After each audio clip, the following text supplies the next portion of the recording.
إن الحمد لله نحمده ونستعينه ونستغفره ونعوذ بالله من شرور أنفسنا ومن سيئات أعمالنا. من يهده الله فلا مضل له ومن يضلل فلا هادي له، وأشهد أن لا إله إلا الله وحده لا شريك له، وأشهد أن محمدا عبده ورسوله. أما بعد، فإن خير الكلام كلام الله، وخير الهدي هدي محمد صلى الله عليه وآله وسلم، وشر الأمور محدثاتها، وكل محدثة بدعة، وكل بدعة ضلالة، وكل ضلالة في النار. لحديثك صحيح ترغيب دهاتوا خوشبستي خواه صلى الله عليه وسلم ده فرمي: إن الله ليبلغ العبد بحسن خلقه درجة الصوم والصلاة. بيمان خوشا شوكان من هموي بشونيوش بو حساب كريه بي اوي شونيوش بكين. بيمان خوشا روجكان من وحساب كريه كبروجو بوينو بروجوش نين. كيامي بي خوشا همو روجك خيري روجو بو بنسريه، همو شوك شونيوشي بو بنسريه بەبێ ئەوەی شەو نوێژی کرد بێ و ڕۆژووی گرت بێت. بە چی شتێ پێی دەگەین؟ خۆشەویستی خوا فەرمی صلی الله عليه وسلم: خوای گەورە و میهرەبان عەبدەکەی خۆی دەگەیەنێتە پلەپایی ئەو کەسانەی بە شەو نوێژ دەکەن بە ڕۆژووی سونەت دەگرن بەهۆی ڕەوشت و ئەخلاقی جوانەوە. ڕەوشت بەرزی، مرۆڤ کە ڕەوشتی بەرز بوو هەموو شەوەکانی بە شەو نوێژ بۆ حساب کراوە. هەموو ڕۆژێک حساب کە بە ڕۆژوە و ڕۆژی سونەت دەگرێ. ڕەوشت و ئەخلاقمان جوان بێ، هەڵس و کەوتمان جوان بێ لەگەڵ خەڵکدا، چ پیا و چ ئافرەت. ڕەوشت و ئەخلاقمان جوان بێ لەگەڵ دایک و باوکمان، لەگەڵ خێزانمان، لەگەڵ مێردەکان، لەگەڵ خوشک و مناڵ و دراوسێ و کەسوکار و هاوڕێکانمان، لەگەڵ دراوسێکانمان، لەگەڵ دەوروبەرمان. ڕەوشت و ئەخلاقمان جوان بێ، پاداشتی ڕۆژوومان بۆ دەنووسرێ. خەڵکی وایە بەس مانگی ڕەمەزان دەگرێ، بەڵام هەموو ڕۆژەکانی بە ڕۆژوو بۆ حساب دەکرێت، چونکە ڕۆژت و ئەخلاقی بەرزە، چونکە بێڕێزی بەرامبەر بە خەڵکی ناکە، چونکە دڵی خەڵکی نائێشێنێ، چونکە لەگەڵ خەڵکیە ڕووی خۆشە. ئەوە پلێ و پایەیە کە خوای گەورە بە هەموو کەسێکی نادات. جامە عیبادەتێکی زۆر گەورەیە. ئینسان بەهۆی ڕەوشت و ئەخلاقی جوانەوە خوای گەورە ئەوەندە پلەپایەت بەرزکاتەوە لە دەست خۆتی مەت. ڕەوشت و ئەخلاقی خۆت، ڕەفتاری خۆت، کردداری خۆت، هەڵس و کەوتی خۆت لەگەڵ خەڵکیا جوان کە، بەڕێزەوە لەگەڵ هەموو کەسێکا قسە بکە. ئەو کاتە ئینشاءڵڵا هەموو ژیانت بە عیبادەت بۆ دەنووسرێ، شەوەکان و ڕۆژەکانیشت. لە حەدیثێکی صحیح داهاتووە لە صحیح جامع الصغیر، خوشويستي خواه صلى الله عليه وسلم فرمي: ألا أخبركم بأفضل من درجة الصيام والصلاة والصدقة؟ قالوا: بلى يا رسول الله صلى الله عليه وسلم. قال: إصلاح ذات البين. بهاولاني فرمو رضاي إخوان لي هاولتان بيبدم بعبادتك بتشاكيك كخير زياترة لروجوي سنت، لنيوجي سنت، لخير صدقة. واتا أجر تؤم عبادة بكي لشونيوش خيري زياترة، لروجوي سنت خيري زياترة، لخير صدقش خيري زياترة. بتمان بلي أي بيغمري خواه صلى الله عليه وسلم بيمان بلي أو بلو باي برزت شيكا أون دا إنسان بي برز دبيتوا. فرمووی: ئیصلاح ذات البین، واتە چاکسازی و ئیصلاح لە نێوان خەڵکیا بکەی، نەک بینی خەڵکی تێکدەی. هەوڵ بدە بینی ژن و مێردەکان خۆشکە، نەک تێکی بدەی. هەوڵ دە بینی هاوڕێکان خۆشکەی، نەک تێکی بدەی. هەوڵ بدە بینی دراوسێکان خۆشکەی، نەک تێکی بدەی. هەوڵ دە بینی خزمەکان خۆشکەی، نەک لەیکیان جیا بکەیتەوە، چونکە ئەمە ترسناکە. قسەی خراپ لە نێوان خەڵکییا مەکە. قسەیە بکە بۆنی ئاشتی لێبێت، بەرەو ئاشتیان بەرێ. خەڵکی وایە پەنا بەخوا بۆتە کێشە، براو خوشکی لە یەک جیا کردوتەوە، ژن و مێردی لە یەک جیا کردوتەوە، خزم و دراوسێ و کەس و کاری هەمووی ترازاندووە لە یەک، ئەمە ئینسانێکی بەدبەختە. خەڵکی شەیە هەوڵەدات دراوسێکان، خزمەکان، ژن و مێردەکان، هاوڕێکان بگەن بە یەک. ئەمە خێر و پاداشتێکی زۆر گەورەی هەیە. ئینشاءڵڵا جومعەی تایبەت باسی فەزڵی سڵحەکەین لە پێناو خوادا ئینشاءڵڵا، چ کاتێک خوای گەورە گونجاندی. بۆیە قسەکردنی باش لە نێوان خەڵکیدا خێرترە لە نوێژ و ڕۆژ و سەدەقەی سونەت، کە لە نێوان خەڵکیە لەبەر خاتری خوا قسەی باش بکەیت. لە حەدیثێکی صحیح داهاتووە لە صحیح الجامع الصغیر، پێغەمبەری خوا صلی الله عليه وسلم باسی عیبادەتێکی گەورەمان بۆ دەکات. بەڵام کێ لە مەحرومە؟ ئەوانەی کە دوای بانگی جومعە دێن، یا لە کاتی بانگی جومعە خۆیانەکەنە ژوورە. بزان لە چی مەحروم بوونە، گوێ بگرن. حتا کەی ئێوە لە کاتی بانگا دێنە ژوورەوە؟ ئەوە کاتی ئینسان عوزرێکی بێت تا حەدی ئەحتیادیە. بەڵام ناکرێ ئێوە مسلمانان بە بێزاریەوە بێن بۆ نوێژی جومعە. بانگەیدا ڕاکە، کاتی بانگە ڕاکە بۆ مزگەوت جومعە، زۆرن بۆ مزگەوت. پێغەمبەری خوا صلی الله عليه وسلم لە حەدیثە صحیحەدا فەرمێ هەر کەسێ ڕۆژی جومعە خۆی بشۆرێ، خۆی بشۆرێ و غەسل بکات، چونکە ڕەئی بە قوتەوەی خۆشوردنی جومعە واجبە. پێغەمبەری خوا فەرمێ صلی الله عليه وسلم غسل يوم الجمعة واجب على كل محتلم.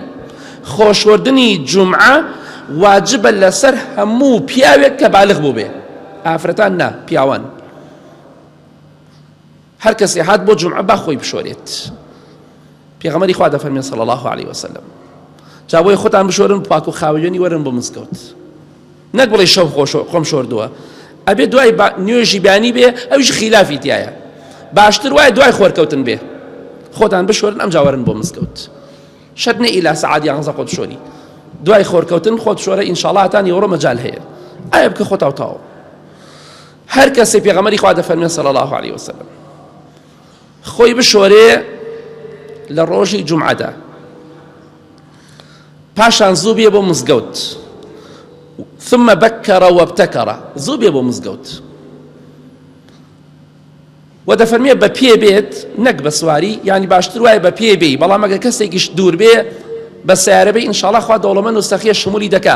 بەڵام گرنگ ئەوەیە زوو بێت، لە ئیمام نزیک بێتەوە، واتە دوور نەبێ. ئێستا خەڵکی وایە دەبینیت زوو دیێ ئەڕوا خۆی شارێتەوە بۆی دەموچاوی ئیمام نەبینێ، ئەچێتە شوێنێکی تر، نزیک بەرەوە، نزیک خێری زیاترە، خۆ دوور مەخەرەوە. ودنا من الإمام فاستمع ولم يلغو، لإمام نزيك بيت ولا خطيب ودوريش نكويتوا واتا كاتك مجال هي، لكن كاتك مجال نمينه. ودفرميت لقسي لغو نكا وجوا بقريه، نك خليكي موبايل بيه لكاتي وتار، نك خليكي تسبيحات بيه، نابت أبي جوا لخطيبك بقري، جوا لوتارك بقري، واجب جوا بقري. كاس السلام يلكري جوابي ما دروا لكاتي خطبة، كاتي كسي بشميتي الحمد لله ما الله يرحمك الله، شو كاتي خطبة. أجر هاتي مزقوت وزو هاتيت وجوت لإمام الخطيب قرت قصتناك جوابي كسر ندايوا بيغمر إخوة فرمية صلى الله عليه وسلم أم بعد عشتت بوهي كان له بكل خطوة عمل سنة أجر صيامها وقيامها. هنگاوە کانن کە دەینی بۆ مزگەوتەکە، دە هەنگاوە 50 100,000 چەندێک. بە هەموو هەنگاوێکت کە دەینیت خوای گەورە و میهرەبان خێر و پاداشتی 1 ساڵێک شەو نوێژ و 1 ساڵێک ڕۆژوگرتنەوە دەنووسێ، هەموو هەنگاوێک. سبحان الله، 100 هەنگاوت ناوە بۆ مزگەوت هاتوویتە خێری 100 ساڵ شەو نوێژ بۆ دەنووسنی، وەکو وایە 100 ساڵ شەو نوێژ کرد بێ، وەکو ئەوایە 100 ساڵ بە ڕۆژوو ببێتی. ئەگەر 1000 هەنگاو بنەی خێری 1000 ساڵ شەو نوێژ و 1000 ساڵ ڕۆژوگرتن بۆی گیرێ. ئیکێ دەتوانێت ساڵ بە کاملی بە ڕۆژوو بێت. کەواتە زۆرە بۆ مزگەوت، واز لە مۆبایل بێنە، واز لە ژن و مناڵ بێنە، زۆرە بۆ مزگەوت. نیو سەعات زووتر وەرە، سەعاتێ زووتر وەرە، ئیشت چییە؟ جمعة تۆزێک کەم ئاو بخۆ بۆی بتوانی نەتوانی پێویستە بەسەر ئاوشت بێت تۆزێ تا حەدی هەیە وڵا کاکە ناتوانم ئەبێ سەغڵەتم دەکا کە جمعە کەم ئاو بخۆ با سەغڵەت نەبی تۆزە زوو وەرە بۆ مزگەوت ئەو هەفتە ئەو ڕۆژە ئەو 2-3 ساعەتە ئاو کەم بخۆ ئەو عوزرەکەیتی زۆرێ لە خەڵکی بەداخەوە جا کێ پێی خۆشە لەم پاداشتە بێبەش نەبێ هەموو هەنگاوێکت خێری 1 ساڵێک شەو نوێژی هەیە خێری 1 ساڵێک ڕۆژ و گرتنی هەیە یا ڕەبی خوای لە گوناهەکانمان خۆش بی لە گوناهی دایک و باوک و مردوەکانمان خۆش بیت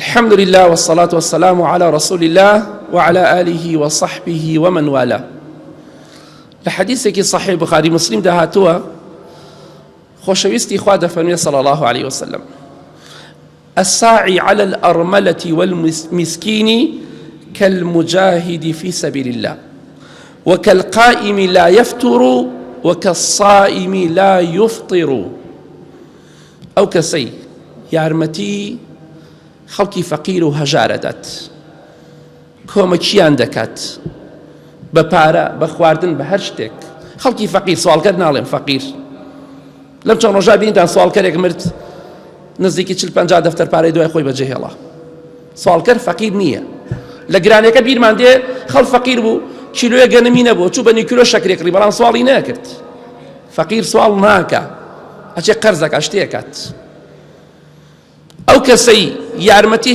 خەڵکی فەقیر و هەژارەدات و یارمەتی ئافرەتی بێوەژنەدا بێوەژن دوو جۆرمانەیە جۆرێکیان هەیە پیاوەکەی مردووە مناڵی هەتیوی هەیە و جۆرێکیشیان هەیە هەر بێوەژنە و مێردی نەمردووە ئەوش فەقیر و هەژارە ئەوش هەر ئەرمەلەیە هەرچەندە زیاتر شمولی بێوەژنێ دەکا کە مناڵی هەتیوێ بێ بەڵام ئافرەتێکیش کە مناڵی هەبێ و پیاوەکەی تەلاقیدا بێ هەر بێوەژنە شمولی دەکات هەر کەسێک یارمەتی ئەم دوو جۆرە کەسە بدا فەقیر و هەژار و ئافرەتی بێوەژنی فەقیر و هەژار نەک ئافرەتی بێوەژنی دەوڵەمەند ئەوەی کە فەقیر و هەژارە دەستی کورتە مەعیشەتی ناڕوە پاداشتەکەی وەک چی وایە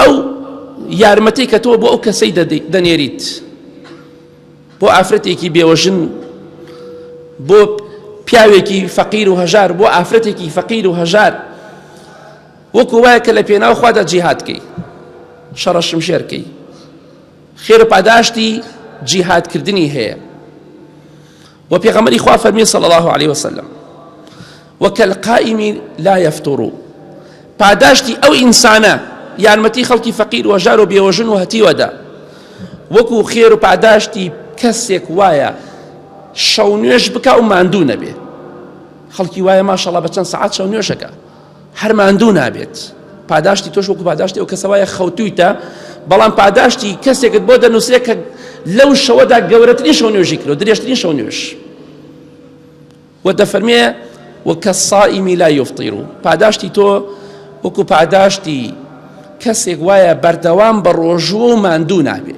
ماشەڵڵا خەڵکی وا هەیە هەموو دووشەمە پێنجشەمەی بە ڕۆژووە هەیە زیاتر ماندووش نابێ پاداشتی تۆش ئەوەندە گەورەیە یا ڕۆژناڕۆژێ بە ڕۆژووە دەی ئینشاڵڵا گەر پێت خۆشە ئەم پاداشتە گەورە دەستکەوێ شەوەکانت بە شەو نوێژ بۆ حساب کرێ ڕۆژەکانت هەموو ڕۆژەکانت بە ڕۆژوو بۆ حساب کرێ ئاگات لە فەقیر و هەژارەکان و بێوەژنەکان و هەتیوەکان بێت ئەمە پاداشتی تۆیە ئەمانەی کە باسی دەکەین بۆ چییە بۆ ئەوەیە کە ئینشاءڵڵا ئێمە هەوڵ بدەین لەو کەسانە بین کاتەکانی تەمەنمان بە شەو نوێژ و بە عیبادەت و بە ڕۆژوو پڕکەینەوە ئەگەر لە کاتێکە شەو نوێژ و ڕۆژوشمان نەبێ بەم چاکانە پڕیکەینەوە ئەگەر هەشمان بێ ئەوە دوو جار پڕی دەکەینەوە ئینشاءڵڵا بەداخەوە خەڵکی ئەمڕۆ ناشکوری زۆر دەکەن ئەم خواردنە ناخوا ئەوەی بەدڵ نییە لە حەدیثێکی صحیح جامع صغیر هاتووە خۆشەویستی خوا دەفەرمێ صلی الله عليه وسلم إن للطاعم الشاكر من الأجر مثل ما للصائم الصابر ئەو کەسەی خواردنێک دەخوا و سپاسی خوا دەکات لەسەری الحەمد لله خوایان سپاس بۆ تۆ هەر خواردنێکە پێی ڕازیە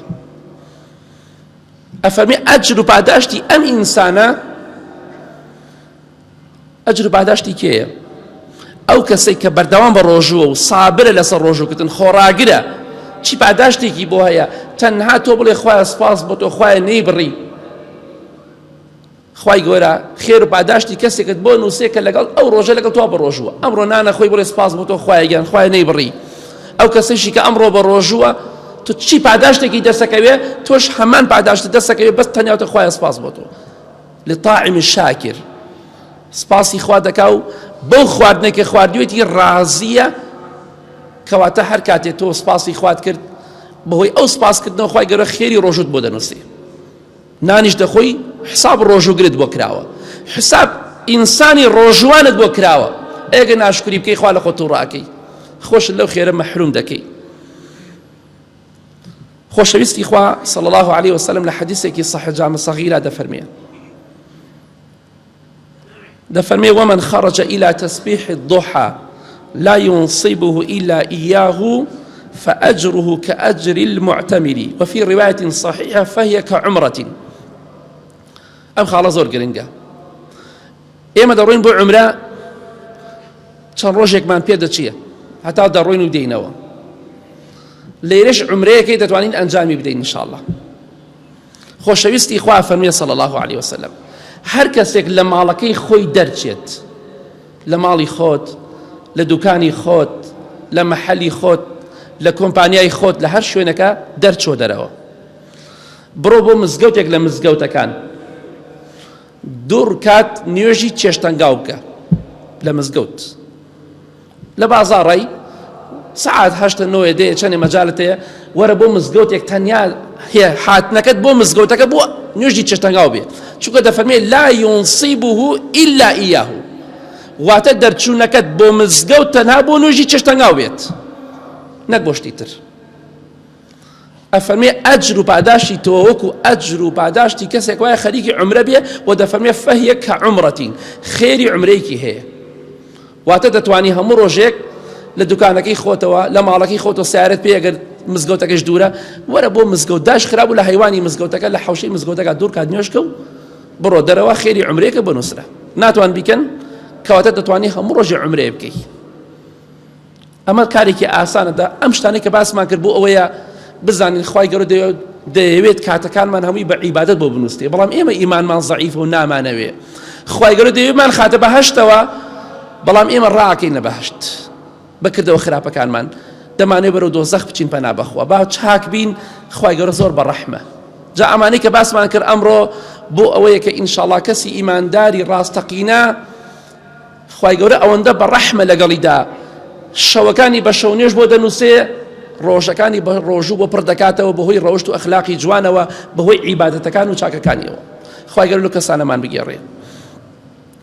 اللهم اغفر للمؤمنين والمؤمنات والمسلمين والمسلمات الأحياء منهم والأموات من أهل السنة والجمعة والجماعات. يا ربي خوايا شفاي نخوشكان من بدي بتعبتي أواني دعوي دعاي خير عن كدو. يا ربي خوايا شفاي بدي، يا ربي خوايا هي مني وآرامي ولات من بباريزي لدستي ظالم كان وخوانا ناس كان بدور من كي خوايا هر كسي بو إسلام ومسلمان خير وشاكي دو. يا ربي خوايا سركوتوكي هر كسي بو إسلام ومسلمان شر وخرابي دو. يا ربي خوايا بقوري خولنا يبري. يا ربي خوايا رحم لمسلماناني غزو شوينا كاني ترشبكي خوايا جان أواني ظلم يعني لكن لوتيان بشكيني دسيان بشكيني خوايا جان بيان كي عبرته بنبوه همو جيهان. آمين آمين يا رب العالمين. وآخر دعوانا الحمد لله رب العالمين.